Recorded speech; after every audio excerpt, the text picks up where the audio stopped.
City of Brownsville pursuant to Chapter 551, Title 5 of the Texas Government Code, the Texas Open Meetings Act, notice is hereby given that the City Commission of the City of Brownsville, Texas, in accordance with Article 5, Section 12 of the Charter of said city, will convene a workshop, an executive session, and a regular meeting on Tuesday, May 17, 2016, at 5:15 p.m., 5:35 p.m., and 6 p.m. in the Commission chambers on the second floor of the Brownsville City Hall, Old Federal Building, located at 1001 East Elizabeth Street, Brownsville, Cameron County, Texas. We begin with a workshop A, American Association of Retired Person, AARP, survey results. Good evening, Mayor, members of the Commission.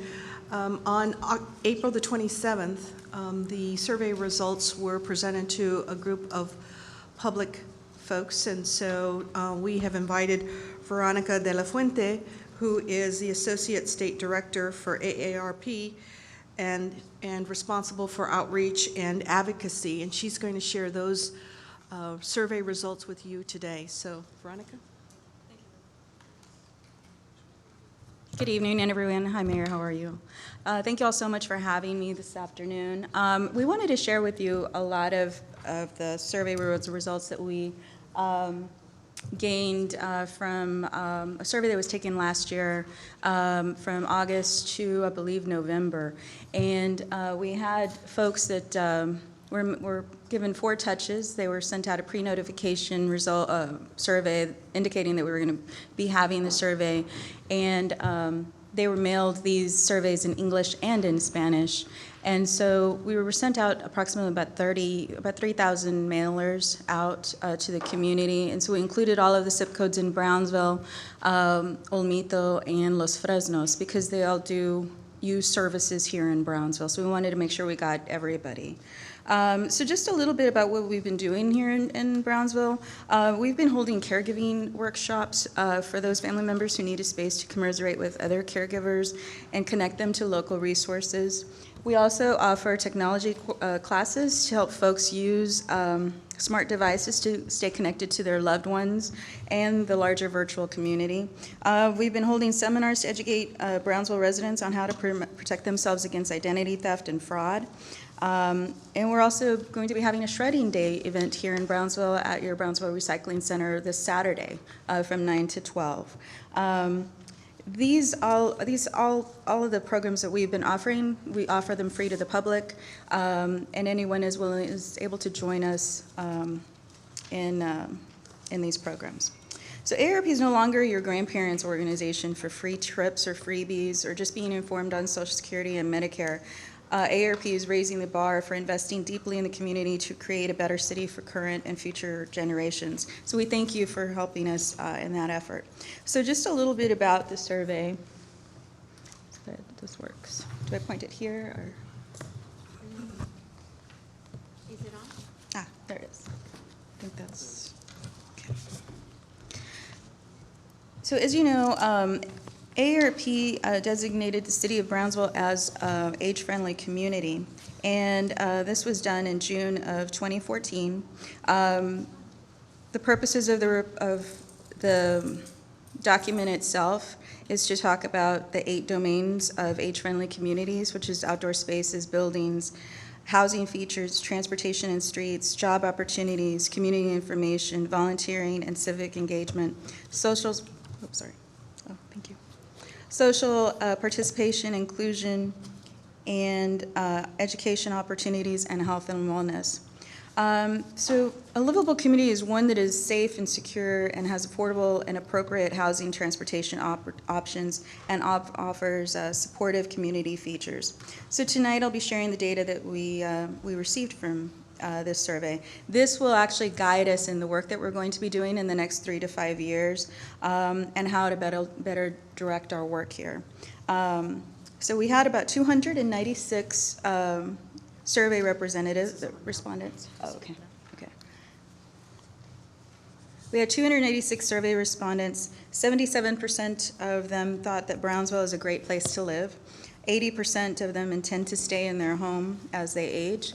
But for folks who would consider moving, 54% say being closer to family would be an important reason to do so. 44% would look for a house that better fits their needs in terms of size. 38% of these folks would choose a home that allows them to live independently as long as they possibly can. Currently, there's a deep concern in maintaining those homes as they age in place. So home repairs was a really big indicator as well, finding low-cost home repairs. And 31% would like to see better healthcare facilities in the city. As far as public transportation, 25% of them say that they would like to have more increased public transportation. Right now, the bus services only go from Monday through Saturday, so during that week, they have to go to church, they have to go to the doctor's offices at that point, do all of their errands before Sunday, because Sunday the bus services do not run, and they don't run past 8 o'clock in the evening as well. Out of these, 8 to 10% of these surveyed drive themselves around in Brownsville, and only about 12% use public transportation on a consistent basis. However, interestingly enough, 30% of them use walking as a means of transportation on a daily basis, and 21% of them get a ride or someone drives them around. But 96% of them think it's important to have audio and visual pedestrian crossings here in the city. I think there's already a couple of those around town, but in the downtown area and other high-density neighborhoods, that would be a really good idea to implement. So in Brownsville, the two highest needs here in Brownsville that were indicated in the survey was transportation, that it's important to have well-maintained streets for pedestrians and bicyclists, easy-to-read traffic signs, enforced speed limits, and public transportation services that are reliable, and safe stops for these well-maintained vehicles.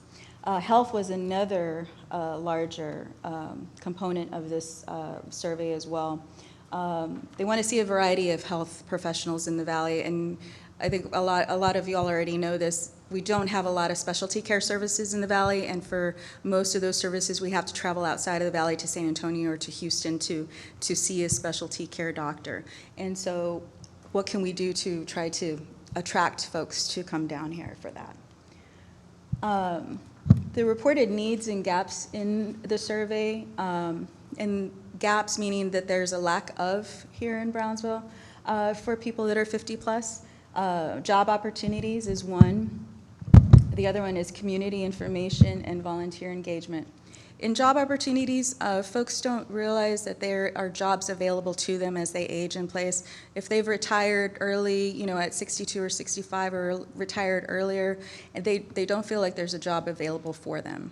And how do we direct them to that kind of job that they have, a wealth of information and skills in the job arena? Where can they go to find jobs that could possibly help them pay for a few things or work 20 hours a week or so? Community information, they would like to see larger printed items. When they come to the city or anywhere else, they want to have be sure that the lettering is a little bit higher in pica size when you receive a document, whether it's delivered in person or it's automated or centralized. Volunteer engagement. These features were highly important, but not necessarily a big concern. But what I found interesting about this one was that you have folks in Brownsville that do want to volunteer. They just don't know where to go. And I think that this would be something maybe the city could become a hub for, because we all actually do work with a lot of nonprofits, whether it's on the state, federal levels as well. School districts, there is not a hub where volunteers can go and see where they could volunteer at. So this might be something that the city might be interested in doing. Because I know with your the Ciclovia events, those Ciclovia events can't happen without the immense volunteers that you have in. So the community experience. In this for the 50-plus that are long-term residents, they intend to stay here. They intend to live here and not lose their homes. They don't want to move from here. They want to improve in their home. Their importance to living in their home is 80%. A few of them intend to move only if they have relatives that are close by. And only 9% of them are likely to move into a new home or a community assisted living facility. Aside from family ties, housing is an influential factor for residents considering a move into retirement. This might be because of the right-sized homes or the cost of home maintenance at a later age. They want to be closer to their family. Their size of their homes might be a little bit smaller or larger than they anticipated. So these kind of things will help drive them into possibly making some modifications or repairs to their homes. But at the same time, they realize that there are not enough discounts, you could say, for home repairs in that arena. I think I've already gone over this, but Brownsville is a driving community, but 1 in 3 also walk to get where they need to go. 82% of them drive themselves, 30% of them walk. Like I mentioned, 21% of them get a ride, and 12% use the public transportation system. Move on to here. The formula that makes our community livable isn't particularly complex. It's fairly simple. They want to be in a place where they can walk safely across the street, ride a bike, get around without a car, live comfortably, work or volunteer in the area that they live in. This community also includes livable community features that would be great for people of all ages. Brownsville residents rated their community on 66 characteristics across 8 domains, which I mentioned earlier, which were health and wellness, transportation, housing, outdoor spaces, social participation, volunteering, and civic engagement, and in order to identify which were important and available community features. As you can see here, on our top tier important community features, well-lit, safe streets and intersections for all users, pedestrians, bicyclists, drivers. We're at 98% in transportation. Well-maintained streets, easy-to-read traffic signs, safe public transportation stops or areas, reliable public transportation, enforced speed limits, well-maintained public transportation vehicles, a variety of healthcare professionals, including specialists, an easily understandable and helpful hospital answer services. A lot of times when people go into the hospital, they're not sure exactly what the doctor is saying to them and want it responded back to them in layman's terms. And they want to actually have more affordable home health providers as well. The community needs can be identified between a gap and what it should be. Every community has its own culture, social structure, traditions, history, and needs. A needs assessment is a tool to understand what identifies community needs, and in order to identify the needs of Brownsville residents 50 plus. In these needs gaps, as I mentioned, job training opportunities for adults was at 82%. The printed information that, with larger lettering that is clearly displayed is at 80%. A range of flexible job opportunities for older adults was 77%. Information delivered in person to people who have difficulty leaving their home was also at 77%. Jobs adapted to meet the needs of people with disabilities was 76%. Access to information in one central area was also a really big gap at 76%. Volunteer training opportunities also is at that same percentage. Easy to find information on local volunteer opportunities and transportation to and from volunteer activities for those who need it. These were the demographics for the participants that responded to the survey. And I'd like to mention that your average person that actually replied to our survey were 54% of them were women on an average age of between 60 to 74 years old, who were married, still employed, and have a high school education, and earned less than $20,000 a year. And 75% of them were surveyed were Hispanic. I want to mention that we did send out the mailers to members of AARP, but we also sent them to non-members in Brownsville. So we had a really good cross-section compared to my colleagues around the state, because we were the only ones in San Antonio as well that were sent two mailers, one in English and one in Spanish. And my other colleagues around the state were only sent to AARP members. So we actually had I say we have a good response here, because in San Antonio, which I use as a comparison between us and San Antonio, they only had about 350 respondents. So they had a larger pool also of members in San Antonio. So this really gave us a really good baseline of where the city and how it appears to the citizens of Brownsville. And I think that it's really telling that y'all are doing a really great job here in attracting that message and getting that message out. There's obviously a little bit of gaps in between, but I think that we're going to be able to help move that forward. Do you all have any questions about the survey? No, good job. So, me Yes. getting the AARP message or the card in the mail wasn't a mistake? No. Okay. I was like, Is it recommended that the Yes. survey be repeated every several years, or does AARP have a recommendation?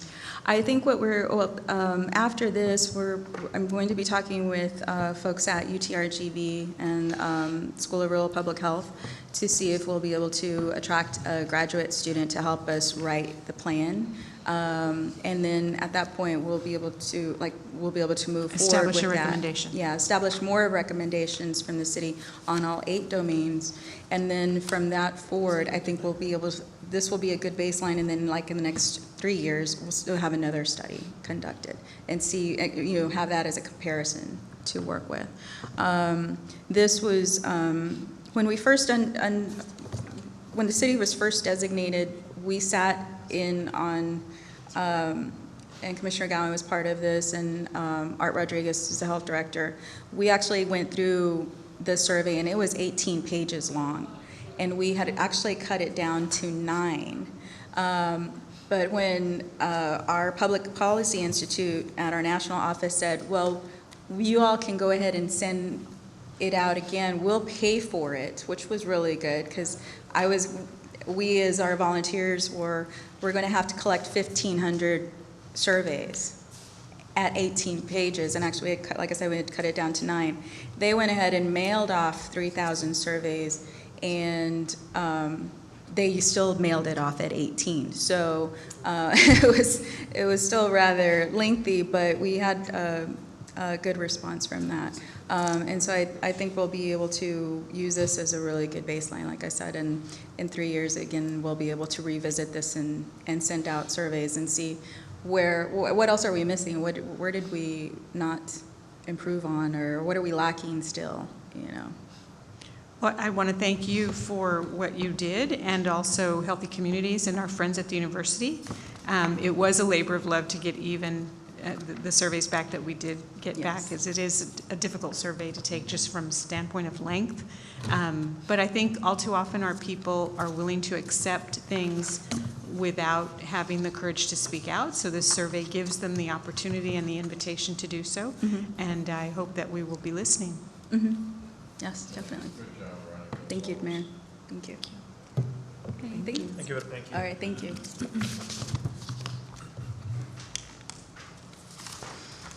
Go to recess? Are we doing the proclamation?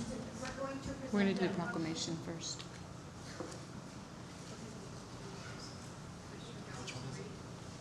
So is there someone here who's going to accept it? Veronica? Yeah, all of the team, it goes to them.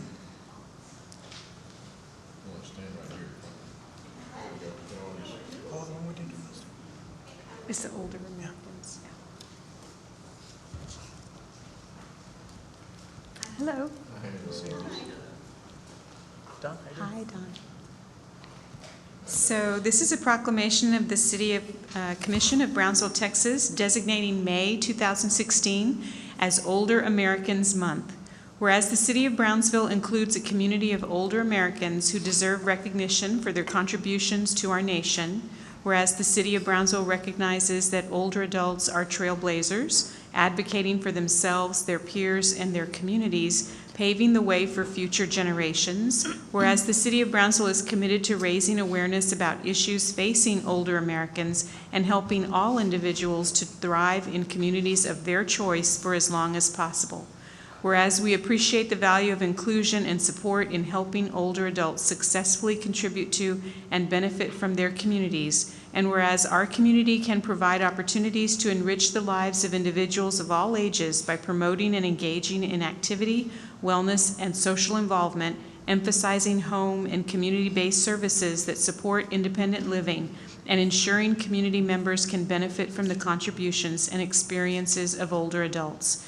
Now therefore, we, the members of the City Commission of the City of Brownsville, Texas, by the virtue of the authority vested by the Charter of said city, and on behalf of all of our citizens, do hereby proclaim May 2016 to be Older Americans Month, and we urge every resident to take time this month to acknowledge older adults and the people who serve them as powerful and vital individuals who greatly contribute to our community.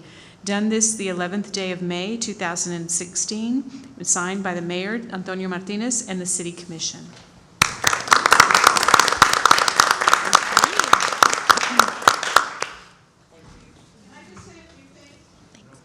No. Hey, Hey, Don. Thanks for being here. hey, Kendra. Thank you. Thank you. Thank you for being here. Good seeing you. AARP has been wonderful in getting the ball rolling to make Brownsville an age-friendly city. And healthy communities and other organizations are going to carry this ball and hold you all responsible for keeping that commitment. So we have been working together with a committee of people to see what we can do to bring some of these concerns that Veronica did so well in establishing. So we will be doing that. We will be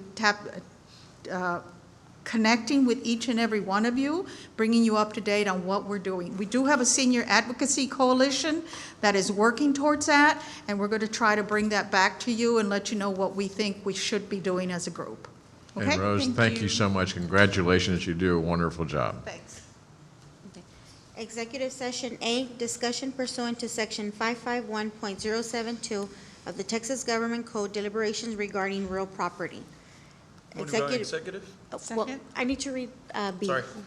Executive session B, consultation with attorney pursuant to section 551.071, 1 and 2 of the Texas Government Code regarding anticipated litigation and where the duty of the attorney to the governmental body under the Texas Disciplinary Rules of Professional Conduct of the State Bar of Texas clearly conflicts with the Texas Open Meetings Act. Motion to proceed to executive session? Second? All those in favor say aye. Aye. Motion carries.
republic for which stands one nation under God, indivisible, with liberty and justice for all.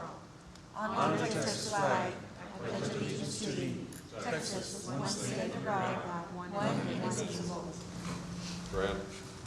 Let's pray. Father God, we thank you for all that you mean to each of us. We thank you for the many things you've done in our lives. And Lord, tonight we specifically lift up our Deputy City Manager, Pete Gonzalez, as he's going through surgery. Lord, we ask you to lead and guide the surgeons, and we ask you to provide the supernatural healing that only you can. Lord, we look forward to seeing him back here healthy and active again. And Lord, we ask you to bring healing in every other way that our city needs.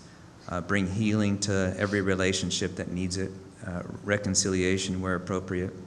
And Lord, we ask you to lead and guide our mayor and commissioners for this meeting here tonight. Give them the wisdom they need to make the best decisions for the city of Brownsville. In the name of Jesus Christ. Amen. Amen. The mayor's activity update. I just wanted to kind of thank the city staff, the commission. We've been involved in a lot of different activities, from older Americans to demolitions to celebrations of fire chief, to many, many different things. But I want the public to know that these things just don't happen because they happen. A lot of that has to do with the commissioners being diligent in trying to do their jobs and do the things that their constituents want. And then they have the help of all the administration, who's doing a fabulous job in helping them get to where they need to go. So a real shout of appreciation for all that. Okay.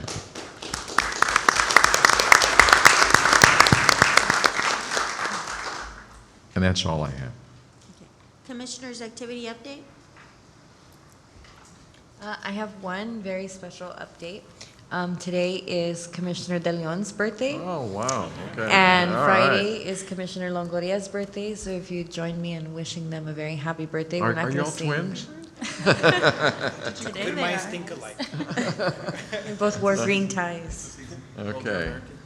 Well, happy birthday to both of you. Happy birthday. Happy birthday.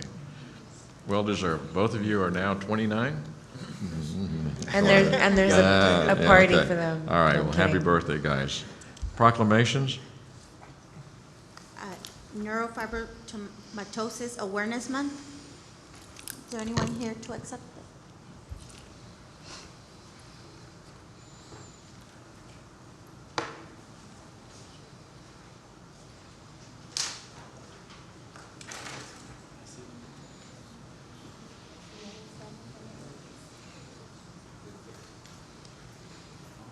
Hi there. Hi, and thank you. As soon as, we'll read the proclamation, ma'am, but thank you. Thank you for coming and receiving the award. A proclamation of the City Commission of Brownsville, Texas, recognizing the month of May 2016 as Neurofibromatosis Awareness Month. Whereas neurofibromatosis causes tumors to grow on nerves anywhere in the body, bone, and skin tumors, bone deformities such as spinal, and please pardon me if I butcher some of these medical terms, scoliosis, leg bowing and twisting, cafe ou lait spots on the skin, deafness, blindness, learning disabilities, debilitating pain, heart defects, and even death. Whereas neurofibromatosis is more prevalent than cystic fibrosis and Taxase and Huntington's disease combined, neurofibromatosis can appear in any family, is worldwide in distribution, affecting both sexes equally, and has no particular race or ethnicity distribution, and 85% of the cases are sporadic, means it doesn't run in the family, and over 15% are inherited. While over 120,000 Americans have neurofibromatosis, one of every 3,000 newborns will develop the disorder. It is still relatively unknown to the public, and much remains to be done to raise awareness of its devastating effects and the need for funding and research to prevent, treat, and cure.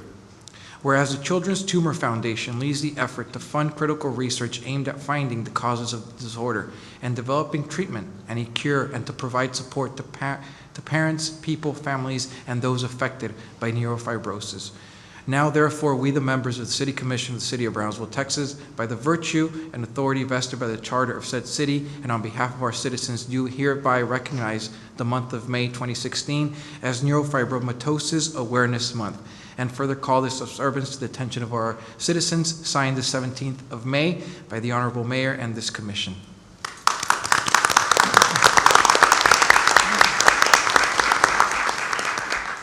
Say a few words? If you would like to say a few words, ma'am. Did it? Okay.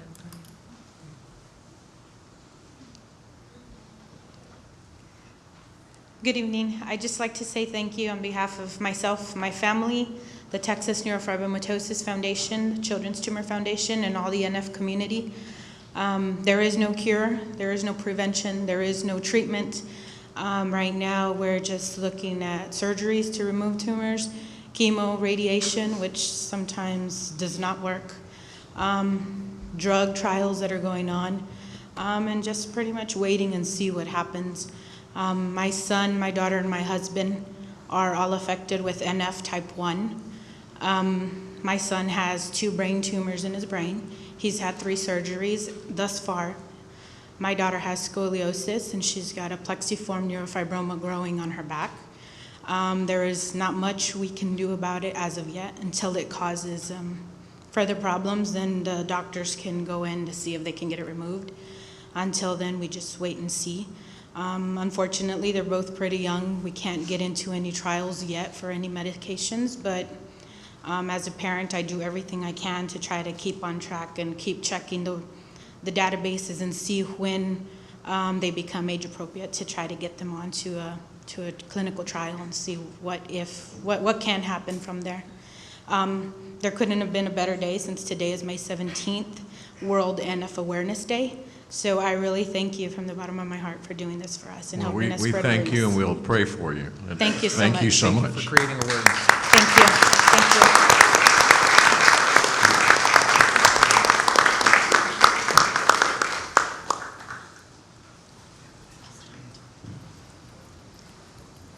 Next proclamation, Mr. Elias Sandoval.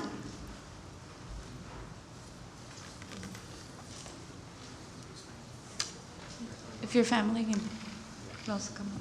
You travel in pack.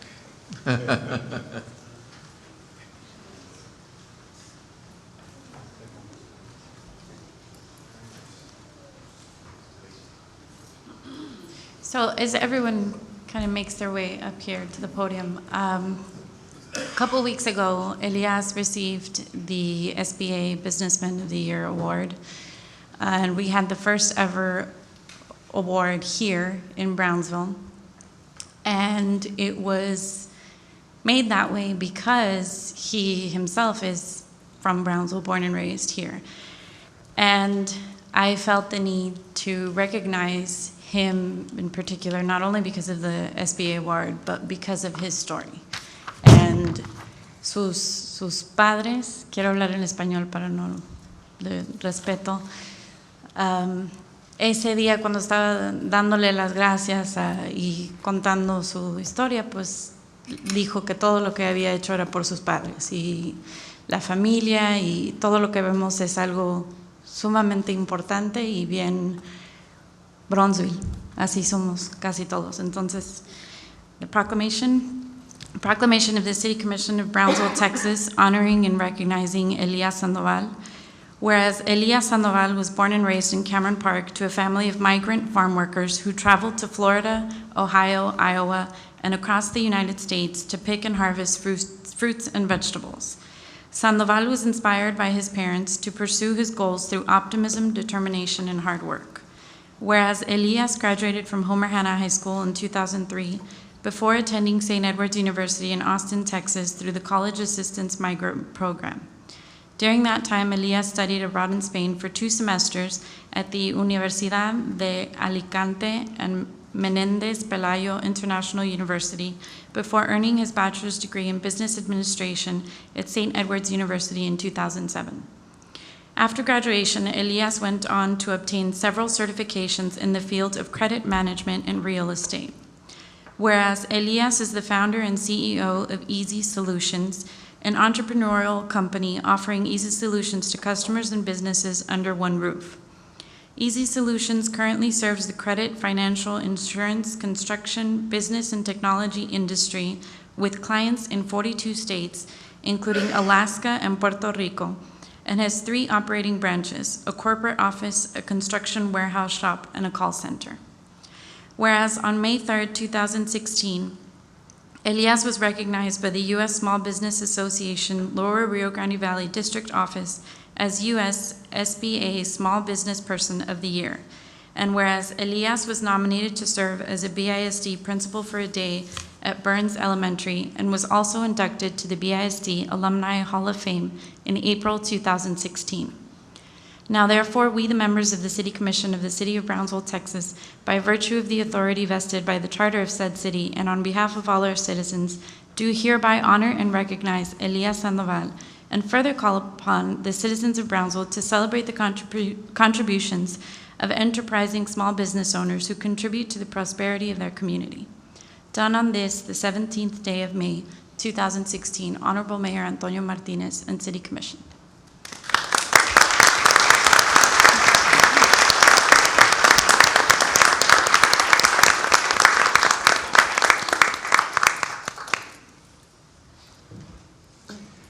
Quite an introduction. Thank you, Mrs. Mrs. Deborah.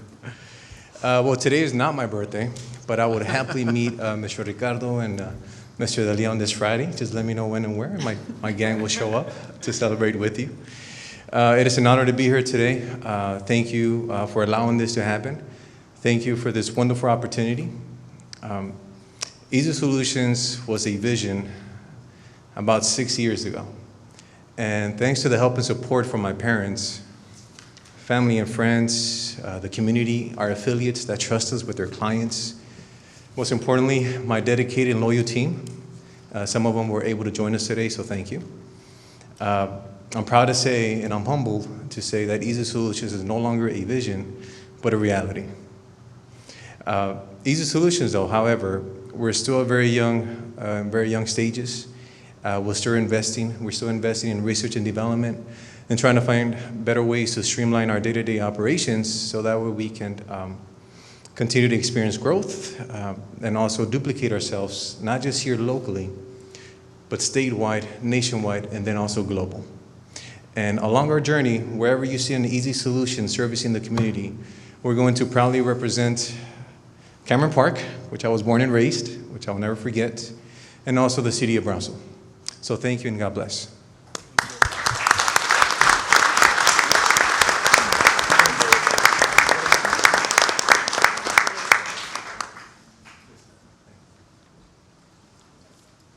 We want to shake everybody's hand, okay? All right. All of you are part of the group, part of the team. That is okay. Congratulations. Keep it up. Thank you. Señor, muchas felicidades. Qué orgullo su hijo. Señora, enhorabuena. Thank you. Thank you. Thank you. Best of luck there, Elias. Item number 4, consent agenda items A and B. All those in favor say aye. Motion carries.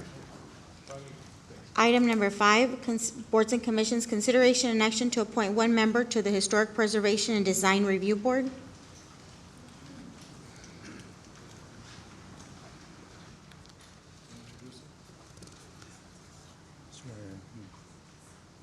Mayor, Commissioner, this is Juan Velez. He's our new HPO, Historic Preservation Officer, and he's in it's a small change.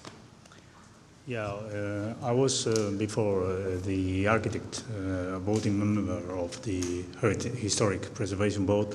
So when I came to this job, the title right now is vacant. So what I'm going to suggest you, or I come here this afternoon, is for your approval, Major, Commissioners, to appoint Mr. Calvin Walker, that it's an architect, an AIA architect, and with a long experience here in this precisely title for the new voting member.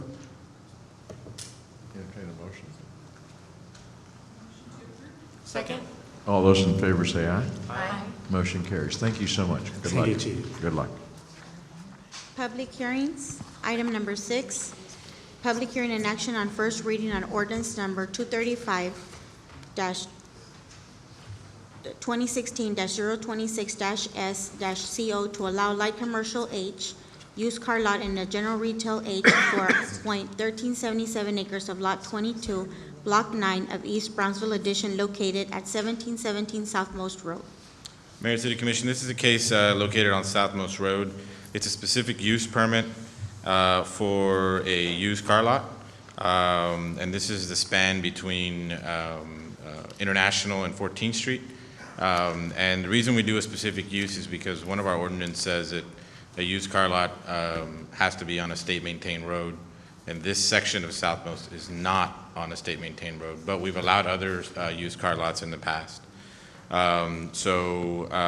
This is the property, and this is the property currently, and this is the way that they are proposing it. Basically just kind of a sales office in the back and a couple of parking spots in the front, and this is the way it would look. The Planning and Zoning Commission did recommend approval of this item, and we ask for your approval tonight. It is a public hearing. Okay, this is the first reading. Have a public hearing. Any discussion? I just have a comment, Ramiro. I've noticed, and I know because I've talked to other car lot owners, I don't know who regulates them. I believe it's maybe TxDOT, but they're not allowed to place cars outside of the property line on the right-of-way. I know a lot of them do that, and for example, if we were to approve this case and they start doing that, I mean, they might block the view for the neighbors coming out of their own driveway. Yeah. So I think we need to consider that, enforce it, especially since they do have neighbors. Yeah, we could, that's definitely an enforcement item, and, they shouldn't be parking on the right-of-way. So that's public, it's much like you can't put a sign on the right-of-way. So it is an enforcement issue, and we could look at that. Okay. Okay, any other public comment? If not, I'll entertain. Second. All those in favor say aye. Aye. Motion carries. Item number 7. Oh, just a second, I gotta vote. It's still a democracy somehow. All those in favor say aye. Aye. Motion carries. Item number 7, public hearing and action on first reading on ordinance number 235-2016-027 to rezone from dwelling A to light retail G of Davico subdivision located at 3450 Boca Chica Boulevard. This is another case. You've seen a couple of these cases throughout the past couple of months, but this applicant has a property located on Boca Chica. It's currently zoned dwelling A. It's an operating business, but it didn't have the correct zoning, and he's trying to lease out the back portion of his building. So this is it's right off Four Corners, and we want commercial there. It's currently already commercial, but it didn't have the proper zoning. It's the Golden Gate Barber Shop. And, like I said, this is one of these errors, one of these, changes that, it was annexed and at some point the zoning never changed. So the Planning and Zoning Commission supported this change, and we ask for your approval tonight. Okay. It is a public Again, hearing. this is a public hearing, first reading. Any discussion on this item? Now I'll entertain a motion. Second. All those in favor say aye. Aye. Motion carries. Second. All those in favor say aye. Aye. Motion carries. Item number 8, public hearing and action on first reading on ordinance number 235-2016-028-S to allow a daycare in dwelling A for 1.2140 acres of Lot 10, Block 2 of Brownsville land and improvement located at 1914 Correa Street. This is a case located on Correa behind HEB, just north of Episcopal Day School. It used to be Kumon Math Tutoring. There used to be a tutoring place there.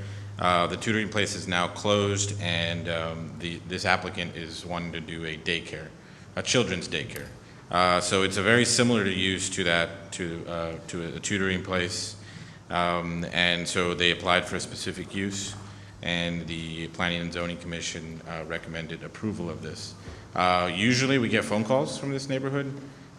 We did not get any phone calls. We did not get anybody showing up at Planning and Zoning Commission. So, my assumption is that they are used to having some sort of activity there, and they didn't mind having a daycare. So this is a specific use. They're still using the existing buildings. They're just going to bring them up to code, and P&Z recommended approval. Is that the old Sunnyside? That's the same one.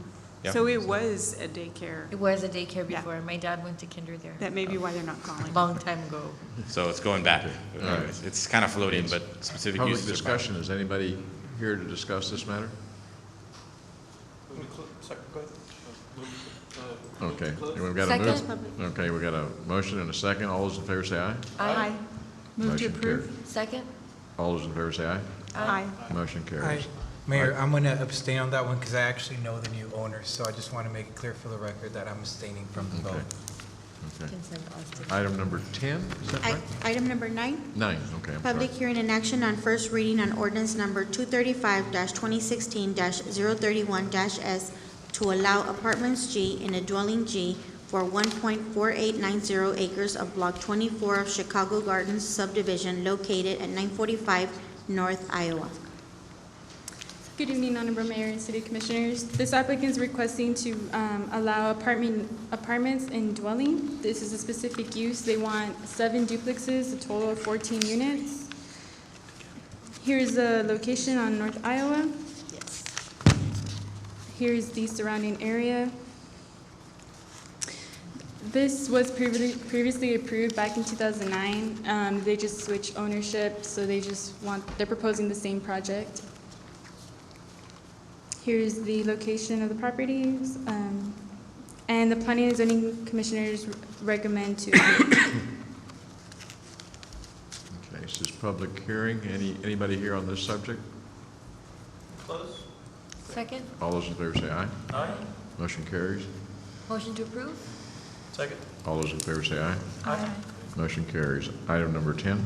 Item number 10, public hearing and action on first reading on ordinance number 235-2016-033 to rezone from dwelling A to dwelling G of Espirito Santo Grand Share 22 located at 1247 Lakeside. This applicant is requesting to rezone just the area district of the property from A to G. This property is located on Lakeside Boulevard. Here is the surrounding area of the subject property. Here's the property right now.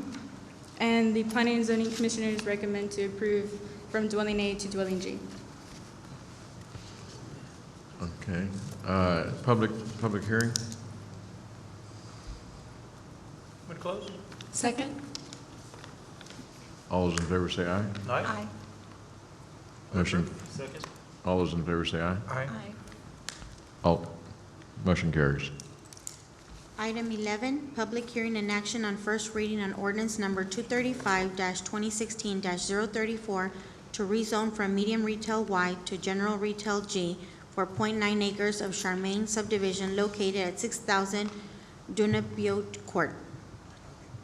This applicant is requesting to rezone their property from medium retail Y to general retail. This property is located on Dubano Court.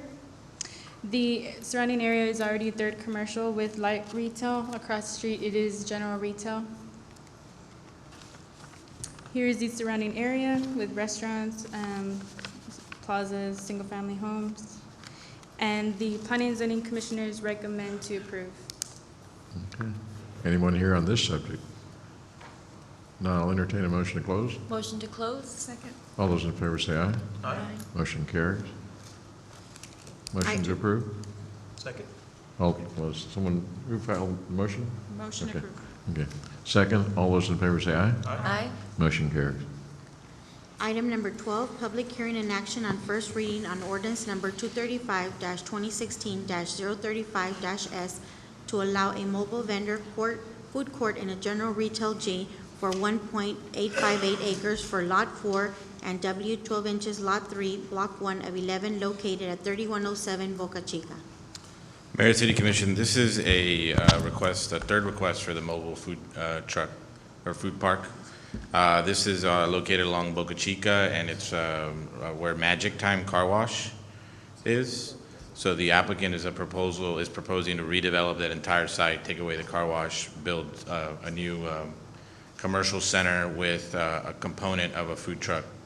The specific use allows for, I believe, 8 to 10 food trucks. So then the P&Z voted to support this application. So. Okay.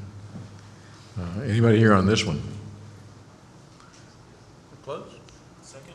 All those in favor say aye. Aye. Motion carries. Move to approve? Second. All those in favor say aye. Aye. Motion carries. Please note that I'm abstaining because that's the industry I work in, not the food court. Mayor and Commissioners, at this time, I will read items 13, 14, and 15. They will each have their public hearing, and we will vote on them separately. Item number 13, public hearing and action on first reading on ordinance number 235-2016-908 to rezone from apartment light, medium, and general retail G area located north-south of North Morrison Road. Item number 14, public hearing and action on first reading on ordinance number 235-2016-909 to rezone from medium and general retail G to apartments G area located north of West Morrison Road. Item number 15, public hearing and action on first reading on ordinance number 235-2016-910 to rezone from medium and general retail G and medium industrial J to retail G and general retail J area located north-south of West Morrison Road.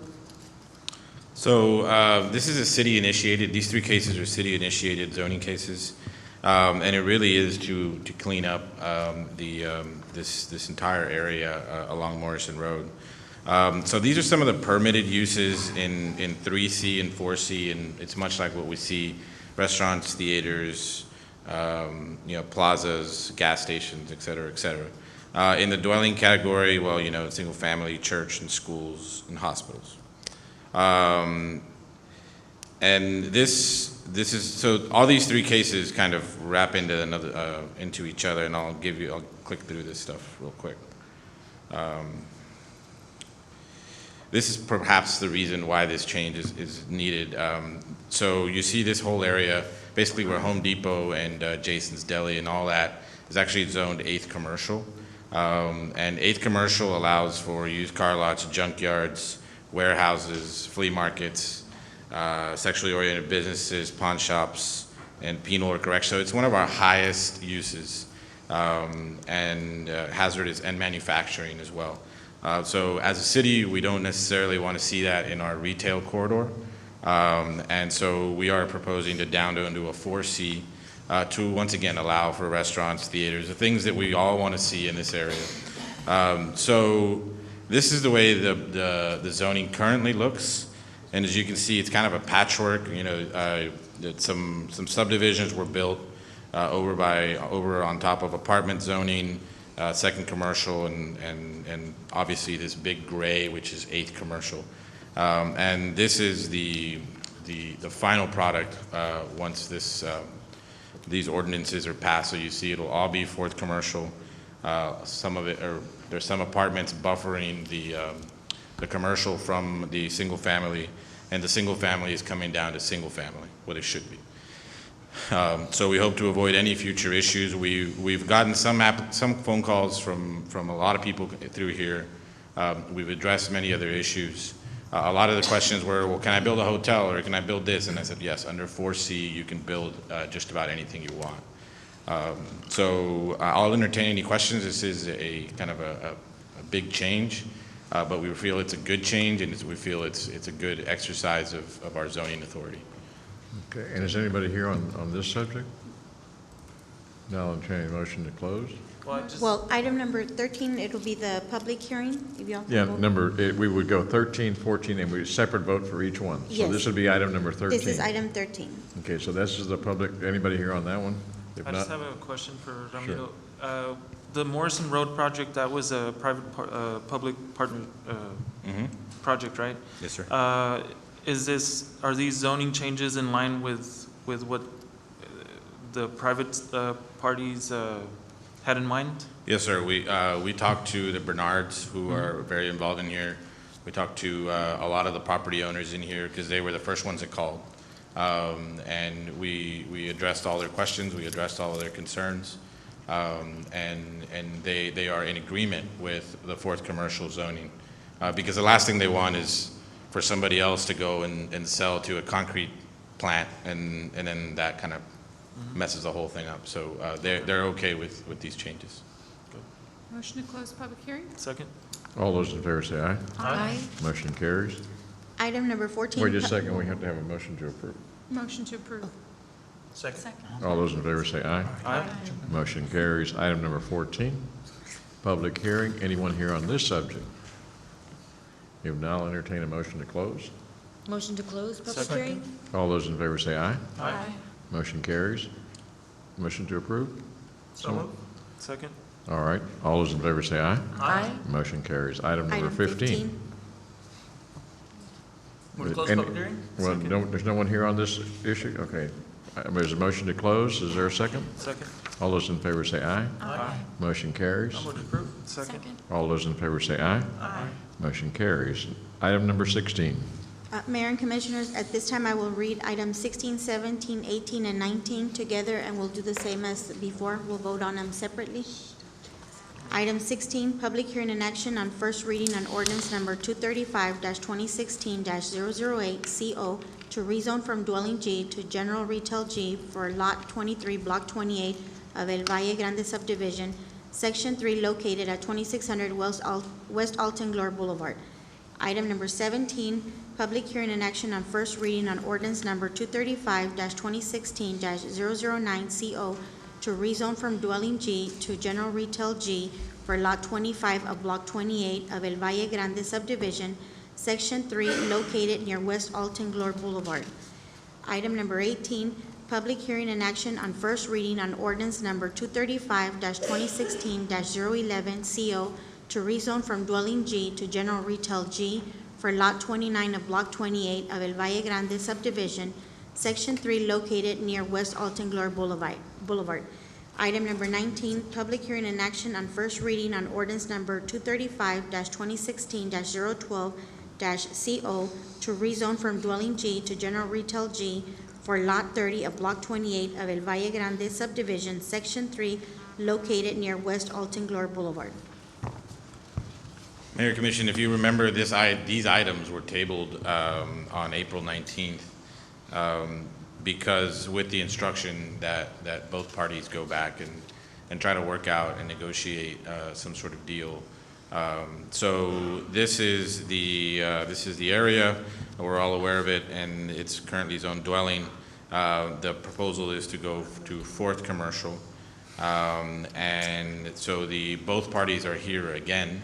And I, the lawyer, the attorney representing the party requesting these is also here. So it is my understanding that they didn't come to an agreement, and I will allow for any questions, and it is a public hearing. Okay, well, and we're gonna- both parties are here again. So Okay, I remember this well. But I think under the law, I have to go item number 16 first, which would be lot number 23, and ask if there is any public comment or discussion on that one. Ram, could you show the lots on the? City Attorney, are we allowed, ma'am, Sure. are we allowed to set a time limit on public hearing? City Secretary, I move that we take no more than 5 minutes on public comment per item. Okay. Good evening, Commissioners, Mayor.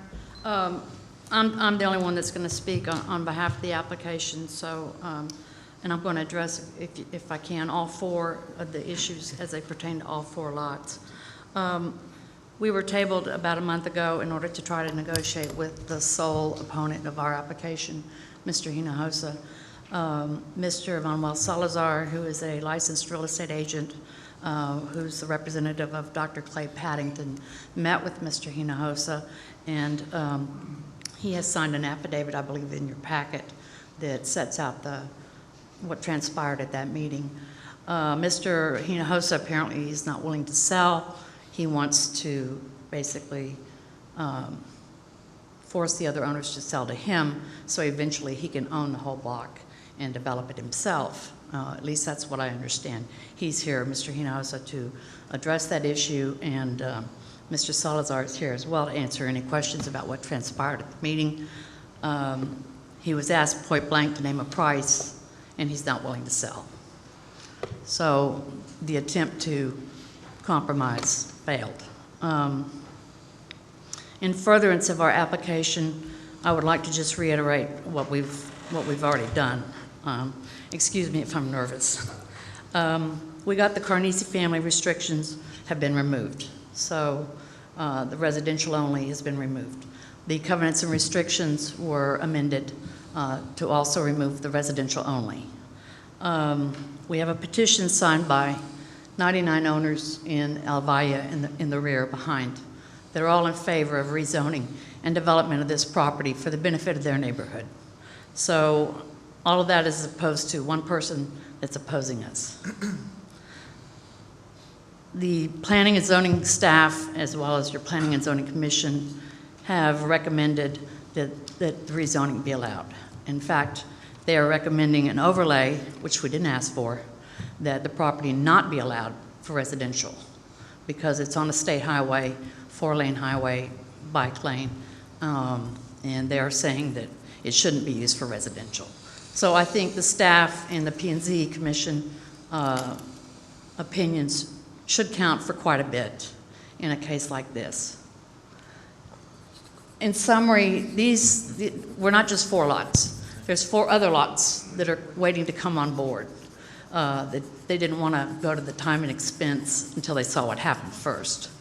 So we basically got 8 lots ready to flip into income-producing properties, tax revenue-producing properties, commercial development, more jobs, and more amenities for the neighborhood. Dry cleaners, daycare centers, what have you, just the common things we all see in our neighborhoods.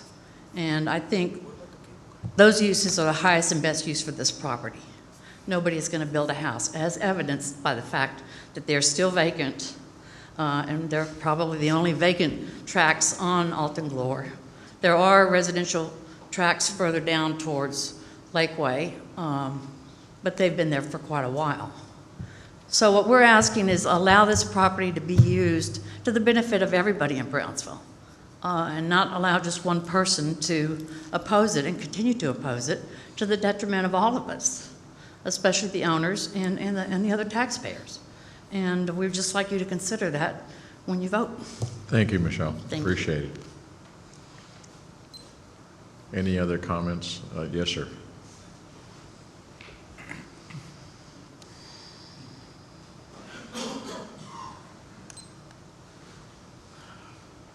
Buenas tardes. Buenas tardes. Mayor, comisionado, muchas gracias otra vez por tenernos aquí, ya los no? extrañamos. Tienen Otra un vez, límite, una vez yo más. creo que de 5 minutos, ¿is that right? Mire, lo que yo entendí ahorita, la señora abogada está diciendo que yo estaba con la intención de comprar los demás terrenos. Yo no tengo ni el dinero, ni la intención de comprar ningún terreno. Lo que fue el meeting que hizo el señor Salazar, que dijo que no era oficial, y eso fue porque el señor González nunca nos llamó a ningún meeting. Fuimos a su oficina para que estuviéramos en un meeting y nunca nos llamó. Lo que sí nos dijo el señor Salazar, sí dijo mira, la tienes perdida, nosotros conocemos cómo está el sistema, yo nunca le dije que quiero comprar ninguna propiedad, ni que quiero hacer nada. Entonces es lo que yo le entendí ahorita a la señora, la abogada, ¿verdad? Y es lo que quería yo aclarar nada más. A mí no me interesa comprar, no quiero que se haga comercial, yo quiero vivir ahí mi vida normal y tener mi casa como hasta ahorita, ¿verdad? Eso es lo que quería yo agregar. Muchísimas gracias. I have something prepared as well. It should take less than 5 minutes.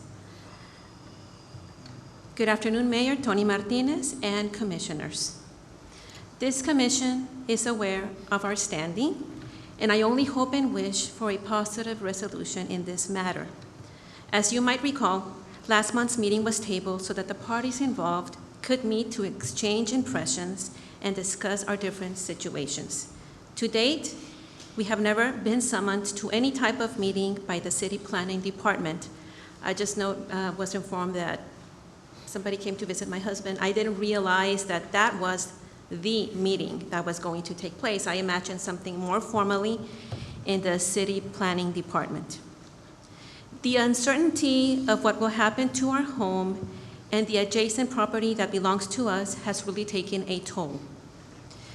We also have been forced to hold on other business projects because of the uneasiness of this situation and how it might affect our finances in the future. I respectfully ask commissioners to take and protect our family's well-being, our family's peace of mind, our children's future. I had prepared a video to give you an idea of what it is, how the development is in Alton Glore. I'm not able to show it, so I'm going to have to very quickly explain how it is. Coming down West Alton Glore from Brownsville all the way to reach Military Highway, mostly on the right and on the left, the areas are developed homes and neighborhoods.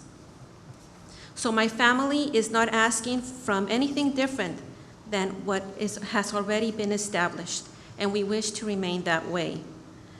Attorney Sanchez mentioned that the West Alton Glore was a major highway because of its 4 lanes, that it was time for a change. But the West Alton Glore is mostly lined up of homes and neighborhoods. Only a small part is commercial. I've read also articles on how important it is for the city to keep Brownsville beautiful. I read about its campaigns, its ordinances to beautify and keep community environments through beautification and waste reduction. If we put businesses surrounding a beautiful home, it's horrible. It's an eyesore. It's completely out of place. It was a representation that I had made in the video, but unfortunately I have to verbally kind of give you the impression of what it is. 1 minute warning. Yes, ma'am. I'm almost done. Thank you. I also made a video of our home surrounded by other homes, which is our desire to have neighbors. Our home would no longer be an eyesore. Our home would no longer be out of place, and it would belong in a neighborhood, and the surrounding area could continue to grow organically. Thank you. Thank you. Appreciate it very much. Okay, any other public discussion? Okay, I think we've heard from these same parties before, so I would assume that, and I'm not gonna, City Secretary, I'm gonna go through items 16 first, then 17, 18, and 19, but I don't know that, I mean, unless you have any other discussion on item number 6, did you want to say something more? No, I'm here to. Okay, item number 16. Item 16, the public hearing and action ordinance number 235-2016-008 CO. Okay, now, there's no more public discussion, do I hear a motion to close? Want to close? Second. All those in favor say aye. Aye. Motion carries. Would approve? Second. All those in favor say aye. Aye. Anyone opposed? Motion carries. Item number 17. Item number 17, public hearing and action on first reading ordinance number 235-2016-009 CO. Okay, anybody here additional to what we've already heard? And if not, I'll entertain a motion to close. Motion to close public hearing? Second. All those in favor say aye. Aye. Motion carries. Is there a motion for action? Motion to approve. Second? All those in favor say aye. Aye. Anyone opposed? Motion carries. Item number 18. 18, public hearing and action on first reading of ordinance number 235-2016-011 CO. Okay, again, public hearing has been held. Do I hear a motion to close? Motion to close public hearing? Second. All those in favor say aye. Aye. Motion carries. Any motion to approve? Motion to approve? Second. All those in favor say aye. Aye. Anyone opposed?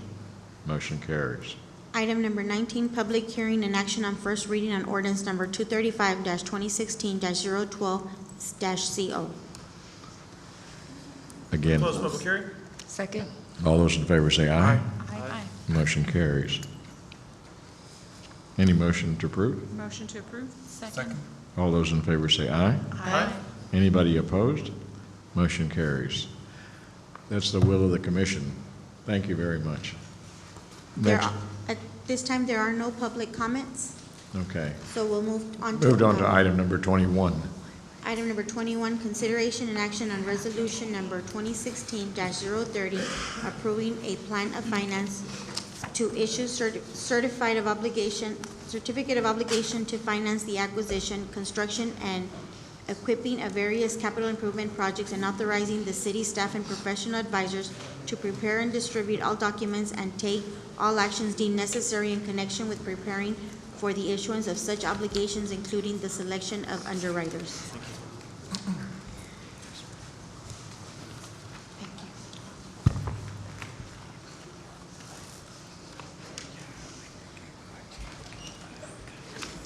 Honorable Mayor and members of the City Commission, my name is Jorge Santillan, Assistant Finance Director. With me is Adrian Galvan, Financial Advisor for the City with Estrada Hinojosa, as he's going to take over the presentation. Thank you, Jorge.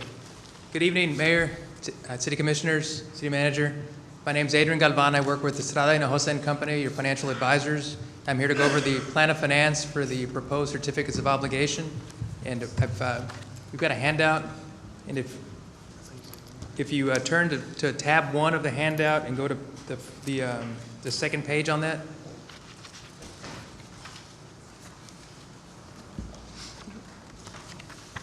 These are the list of projects that we have to be funded with the certificates of obligation, description and amounts. The total is $12.55 million for the projects to be financed.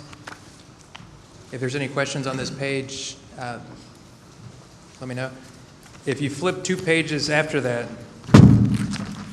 the bottom, it'll read page 3 of 4, post 2016 at the top. This page lays out your existing debt service. Column E lays in the proposed debt for the $12.5 million projects, and it lays out your total debt service and the required tax rate for this. So with the assumptions that we're using and the project fund that we have, we're showing an INS tax rate increase of 0.8%. But that goes with, we have preliminary numbers for the assessed value. If the assessed valuation number comes in higher, then that increase will be lower than what's shown on this page. And that's pretty much summarizes the COs. If we get everything approved today, if you approve the plan of finance, approve the notice of intent to publish for the COs, then we'll bring this to pricing on June 21st and bring it back to you for approval in June. And I'll hand it back over to Jorge for the publications. Yes, we're requesting approval on this item. Motion to approve? Do I hear a second? Second. All those in favor say aye. Aye. Motion carries. Item number 22. Item 22, consideration and action on resolution number 2016-031, authorizing publication of notice of intent to issue certificates of obligation to finance the acquisition, construction, and equipping of various capital improvement projects. Yes, Mayor and Commissioner, we're requesting the approval to publish the notice of intention to issue combination tax and revenue certificates of obligation. This is the ordinance. And it will require 2 days of publication, the first one on May 20th, 2016, and the second one on May 27th, 2016. We're requesting your approval. Second. All those in favor say aye. Aye. Motion carries. Item number 23. Number 23, consideration and action on resolution number 2016-032, authorizing the issuance of up to $5,600,000 in aggregated principal amount of Brownsville Community Improvement Corporation sales tax revenue refund bonds, Series 2016, authorizing the execution of an escrow agreement, paying agent register agreement, a purchase contract, and other instruments and procedures related thereto. delegation authority to certain officials to select outstanding obligations to be refunded and approve all final terms of the bonds, approving an official statement and calling certain obligations for redemption. I'll turn it over to Adrian. Okay, if you go to the second tab of the presentation, I'm just going to go over page 8 of that section. Interest rates are at historical lows. We've got a chart in this book that graphs going back 30 years of interest rates, and we're pretty much at the lowest point that we've been going back for 30 years. There's an opportunity to refund BCIC's sales tax revenue bond, series 2007. And if on this page it shows there's a 4.8 million of refunded bonds, old bonds. They can be taken out and refinanced or replaced with 4.6. So the new financing would be a $4.6 million financing that would save you $408,000 on a present value basis after all costs are paid. That's net to the city. The percentage of savings is 8.4%, and usually cities will move on a refunding if it's 3 to 5% or higher. So it's well within the range of executing a refunding. The rates that you're paying on those old bonds right now is a 4.4. We would replace them with a 2.1. And since we're doing the CO deal, it just makes sense. If you have a deal that makes economic savings, if you think the savings are at the level that you like, it makes sense to move forward with it. And that's our recommendation. The savings would be about $41,000 of annual basis between 2017 and 2027. It's about $40,000 for 10 years is the savings. And I'll hand it back over to Jorge. What we're looking for is parameters approval. If you approve it today, then we'll start the process, and it'll be simultaneous with the COs, and we'll hopefully wrap it up at the same time. Thank you. I understand the net present value and the other numbers, but what's the last figure, the 46,000? Okay, the negative arm. That's the one downside of the way interest rates are. The yield curve, the interest rates for your investments for 1 year out, 6 months are low. Mm-hmm. It's a very steep yield curve. The call date on this issue is March of 2017. What negative arb represents is if you could earn the optimum amount of interest on the escrow that's going to be set up this summer to call the bonds in March, you would have an additional $46,000 of savings. So it's inefficiency in the escrow, but it's just a sign of the way the yield curve is laid out. The flip side of this would be wait till March, you don't have any negative arb, but you don't know where interest rates are going to be. So it could be an interest rate move of probably 10 basis points, and then you wish you would have done it now, even with the negative arb, than to wait. But we show that figure just so you know, hey, that's part of the deal. That inefficiency is even after you overcome that, you still get the savings that we're showing you here. So almost like an opportunity cost? Correct. Okay. And it's probably been about 20 years when there was no negative arb because the yield curve was flatter, but it hasn't been the case for at least 15 years. Okay. That's a good question. Thank you. Thank you. Mm-hmm. Motion to approve? Second. All those in favor say aye. Aye. Motion carries. Item number 24, present and seek direction from the City Commission in regards to pursuing an ordinance, policy, and procedures for the City of Brownsville naming rights, sharing findings from other cities to determine what the Commission would like or not like to include in the scope of the ordinance, policy, and procedures. Good evening, Honorable Mayor and City Commission. So this was intended to be more of a workshop, but we wanted to include it as an action item so that you could give official direction and how you would like this ordinance to present itself. So a lot of time and effort went into researching at least 11 different cities on what they include for their naming rights, policies, and procedures and ordinance. And just a reoccurring theme that kept coming forward is that the act of naming is significant and meaningful. A name can invoke powerful emotions, create images, and help to recall history. So as we make decisions on what we'd like to include in our policy and ordinance for this, that's something that we should always keep at the back of our mind. So I only highlighted 2 briefly to keep this brief. I know it can get lengthy. So Denver, Colorado, they have a policy which is reserved for exceptional circumstances. It's intended as a guide. They define certain things like parks, buildings, major features, and amenities. The key thing in here where the decision-making process will be is the authority. Denver's city charter gives the authority to the Parks Advisory Board, who will then bring it to the city commission. And then different cities do it different ways, so we'll kind of review some of those options. Background and principles kind of address major gifts, the threshold, renaming, exceptional individuals. It goes into procedures for community requests, and then for those associated with major gifts. So I'm not going to go into too much detail on those, but that's for you to kind of see a snapshot of each of those ordinances, and you have that in there. I'm going to explain how.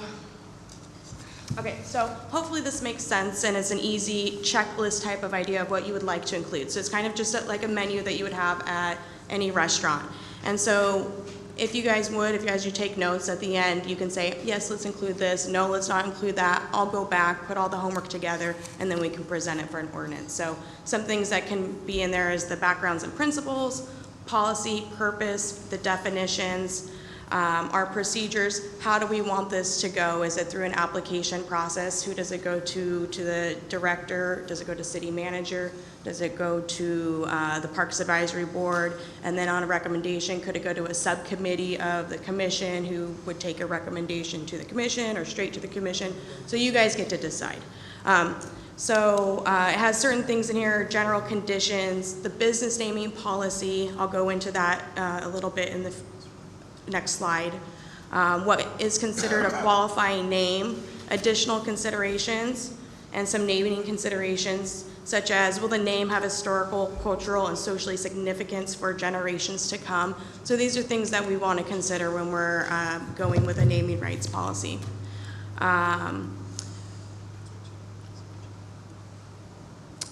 In the common themes on your menu, those tally marks explain how many times that theme occurred in all of these 11 ones that I went through. And so obviously aligning with their mission, cultural identity, and guidelines is a very key theme. There's community support is a definite high up there. Consideration for operating and maintenance cost of whatever that may be, whether it is a city facility, whether it's a park, whether it is a monument or plaque. Those things are considered by most of these entities. All of them have some sort of formal adoption or majority. And then it goes to deceased and exceptional individuals. So in there it says naming for deceased only. 5 entities, have that in there, that you have to be deceased for at least 7 years, 5 years, 3 years, or 1 year, and some have exceptions to that. So those are some things that, with your guidance, you can say, yes, please include that. We would like to have an exception to the deceased clause. Naming for donations. So most of these naming for donations have some, and there's also some tally marks there for your convenience, is a monetary donation of 50% or more. Some have that must exceed 51%, and some as much as 60% of the cost. So let's say it was a new building, that it would require that you donate 51% of the capital costs in order for you to have that naming right. Other considerations are long-term endowments. So not only must you pay for the majority of the capital costs, but you need to include long-term maintenance, sometimes up to 20 years, and for repairs and maintenance. Another option was that they went to a park foundation. And then some of them went into tiers. So other notables can be land donation, tragic events, ethics were things that came up that they included in the ordinance and policy, and then qualifying naming criteria. So I just presented a couple options, option 1, option 2, that you guys could say. So one of the big things I wanted to mention is that some of them some of them address streets. Like, is this something that's going to be included? Does the city of Brownsville want to include naming streets into this policy? You guys, it's your purview to decide. Is it all city facility buildings, or is it only parks and recreation? Because there's all different types out there. So hopefully you guys can give us some guidance on that. And so a few things, a couple more items to just show you. So many business naming policies and major gifts make sure that if it's a corporation donation, that they're reputable. Most of them deter from logos and branding. And so Charlie Clark Nissan worked with Veterans Female United. They approached the former Parks and Recreation director to get this plaque in, or this female veteran that's going to hopefully go in by Memorial. That's the goal. However, in that approval, there was a slight oversight in the plaquing. So obviously there's a branding going on here, and that's something that we want to bring to the City Commission's attention is how do we feel about branding when we include in sponsorships? So insignias, direct advertising, any association. So that's just something that we want to consider as we approve that.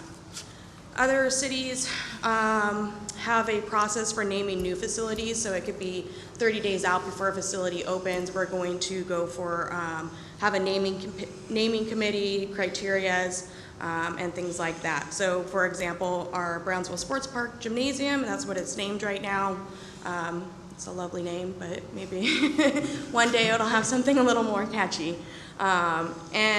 Likewise, this can also address things such as renaming. Renaming is a very touchy subject in a lot of parks and recreation industries. It demands for high community support. It needs to have criteria met and when appropriate. And so, and usually has to do with some sort of significant contribution. So we're looking at what are those criteria for that contribution. And then just in case you were curious, what were the naming rights history here in the Rio Grande Valley? I didn't find any actual documentation, but just some figures of where Bogus Ford paid $300,000 for naming rights for the FAR Event Center. It was $100,000 per year for a 3-year agreement. So that was something that we did regionally. The State Farm has their arena. There's some information there on that. And then, of course, the new future home of the RGV Vipers, funded by a tax increment reinvestment zone, and the Edinburgh EDC, which is $68 million. It's owned by the city of Edinburgh and operated by the Vipers, but there's naming rights associated with that. Here in the Valley, it's very brand oriented. It seems to be acceptable.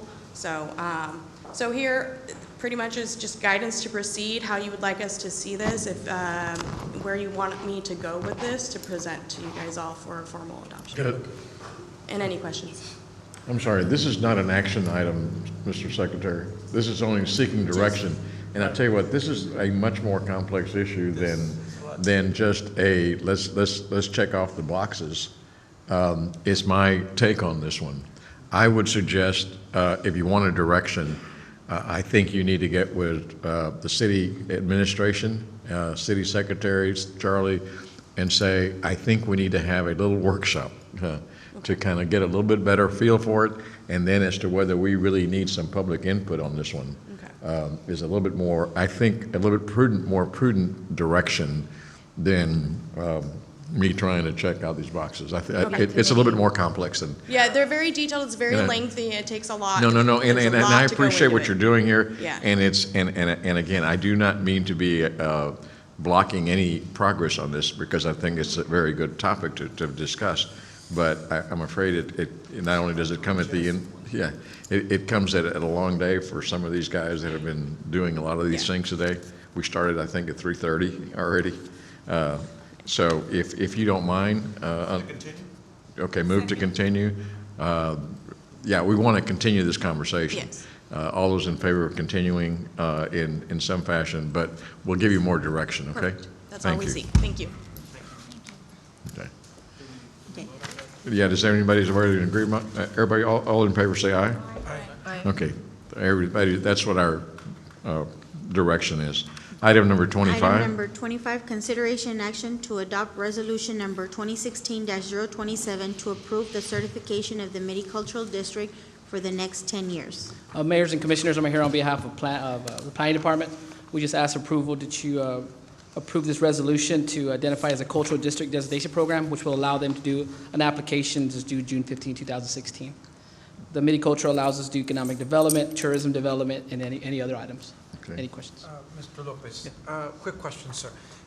This doesn't tie us, I mean, and this is my question, I think Mr. Gonzalez addressed this, but I don't really recall. We approve these plans, but that doesn't mean we are tied down, No, right? we're not tied down. Okay, so it's just basically it's, A resolution on behalf will provide that the city commission's behind it in theory and idea. Once there's an approval of a grant, it has to come back for us to look at it. So it's just giving you kind of a letter of support. But we do it a resolution because some governments require you to have that. Okay, yeah, it's only a certification. second? All those in favor say aye. Aye. Anybody opposed? Motion carries. Item number 26. Item number 26, consideration and action to renew an agreement between the City of Brownsville and the Valley Zoological Society to manage and operate the Gladys Porter Zoo. Again, this is just approval with the zoo, a great partnership, move for approval. Motion to approve. Second. All those in favor say aye. Aye. Motion carries. Thank you, Mayor Commissioner. Item number 27. Item number 27, consideration and action to award a contract for the purchase, delivery, and installation of air-conditioned equipment at the Brownsville Children's Museum. Good evening. Last item on the agenda. So this is the Parks and Recreation Department and Purchasing Department are in agreement for the purchase of the Children's Museum Brownsville Air Conditioning Replacement Project to Carrier of San Antonio, Texas, in the amount of $54,856 for equipment. The city will be conducting the labor in-house to minimize expenditures and is requesting $10,000 for contingencies and equipment rental, which equates to a project total amount of $64,856. And if you have any questions, we'd be happy to entertain them.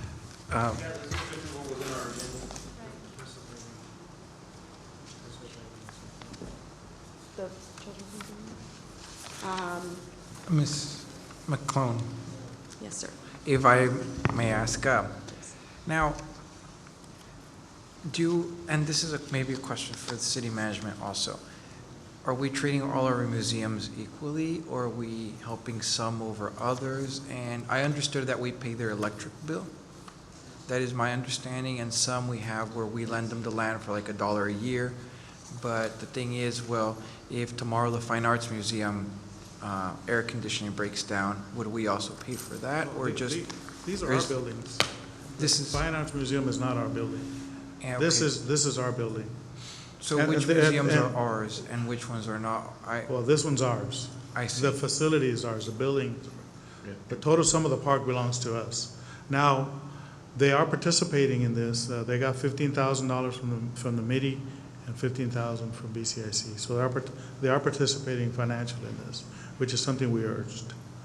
Well, BCIC, sorry, I just Well, want to make it. BCIC, yes, belongs to the city. BCIC, MGBIC, very important for everybody to understand. It comes from the same pool of money and from the same people. Well, So- we're repairing our property. They just happen to run a museum out of the property. Just for clarification purposes, this is the new amount that we're working with? Because Yes. okay, so then we are doing the labor in-house? Yes. Well, because it was Yes, including we got proposals to see if it would be, how it would look if we outsource it. Yes. It's beyond our budget, so we're gonna in-house the project. Okay, because the email we received was around 2 o'clock from BCIC saying that the city wasn't going to do it. So I just want to make sure we are. Who? BCIC? Well, I don't know why that was. Well, BCIC is providing, what? 15. Okay, so we're clear. Well, we're doing it in-house. You were doing it in-house. The second thing I would suggest to the city management is, and this has been one of my requests for some period of time, is would you give us a list of the properties that we own? And sort of like the zoo we just finished with, continuing the contract, but that belongs to the city. Camille Playhouse belongs to the city. I've had to get to know some of those things piecemeal. So it would be nice for Parks and Rec, whoever wants to do this, but give it to all these city commissioners so they know exactly what you own and what you don't own on behalf of your constituents. That's all I'm asking, okay? If we could do that, Charlie, I'd appreciate it. It's in the mail. And now this motion, And if I may add, if the tenants pay any sort of rent, if that could be in the report, please. Because like in this situation, we pay the light bill, right? Well, the building, this one is ours. Right. So by putting in new air conditioners, in the long run, we're saving energy, right? So those are things that we should know. And we're keeping the kids cool.